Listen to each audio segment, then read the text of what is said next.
دوسروں کی خوشی آپ کو نقصان نہیں پہنچائے گی، ان کی دولت آپ کا رزق کم نہیں کرے گی۔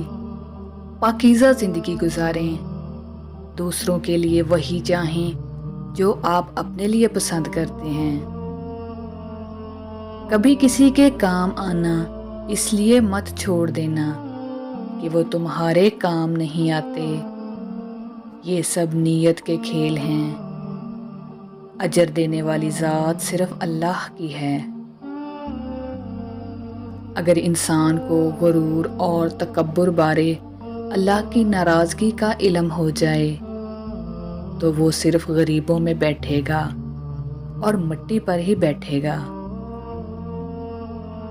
دل کو قابو میں رکھنا اور اختیار ہونے کے باوجود ناجائز خواہشات پر عمل نہ کرنا، یہی اصل مردانگی ہے۔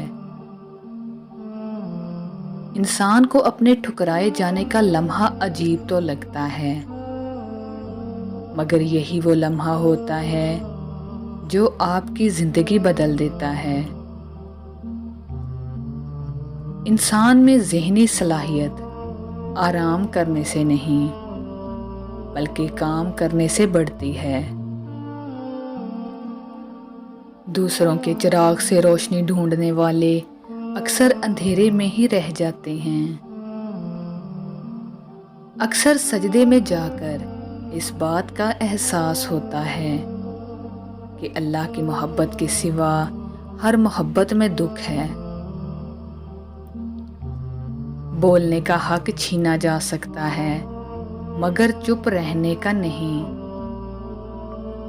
انسان کا بہترین ساتھی اس کی صحت ہے، اگر اس کا ساتھ چھوٹ جائے تو وہ ہر رشتہ کے لیے بوجھ بن جاتا ہے۔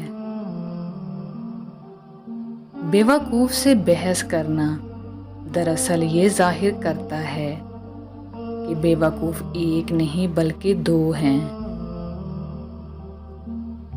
معزز بننا چاہتے ہو تو دوسروں کی عزت کرو، کیونکہ ایک معزز شخص ہی دوسرے شخص کو عزت دے سکتا ہے، اور یہی انسانیت کا کمال ہے۔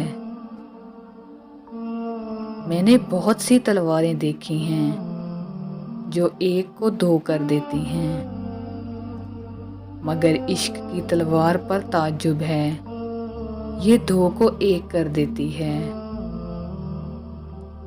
وہ لوگ کبھی گھر سے نکل نہیں پاتے جو یہ دو کام کرتے ہیں۔